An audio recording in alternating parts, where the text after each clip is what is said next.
আসসালামু আলাইকুম। আজকে আমি তোমাদেরকে বানিয়ে দেখাবো চাল কুমড়ার স্পেশাল মোরব্বা। আর এই মোরব্বাগুলো কিন্তু খেতে খুবই ভালো লাগে, দেখতে অনেক সুন্দর হয়।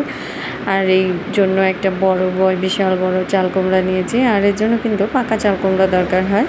আর চাল কুমড়াটাকে ডুমডুম করে কেটে নিয়েছি। কাটার পরে কাঁটা চামচ দিয়ে ফুটো করে দিতে হবে, না হলে ভেতরে কিন্তু মিষ্টিটা যাবে না, খেতেও ভালো লাগবে না।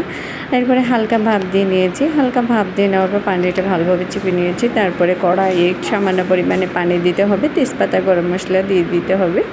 এরপরে আমি চিনি দিয়েছি, দেখতে পাচ্ছ। চিনিটা যখন আঠালো হয়ে আসবে তখন চাল কুমড়াগুলো দিয়ে দিব। আঠালো আঠালো হয়ে আসলেই চাল কুমড়াগুলো এর ভেতরে দিয়ে দিব। আর এতে দেখতেই পাবে তোমরা, এরপরে আমার চিনিগুলো আঠা হয়ে এসেছে, আমি চাল কুমড়াগুলো দিয়ে দিলাম। তোমরা দেখতেই পাচ্ছ চাল কুমড়াগুলো দেওয়ার পরে আরও বেশি পরিমাণ পানি হয়ে গেল।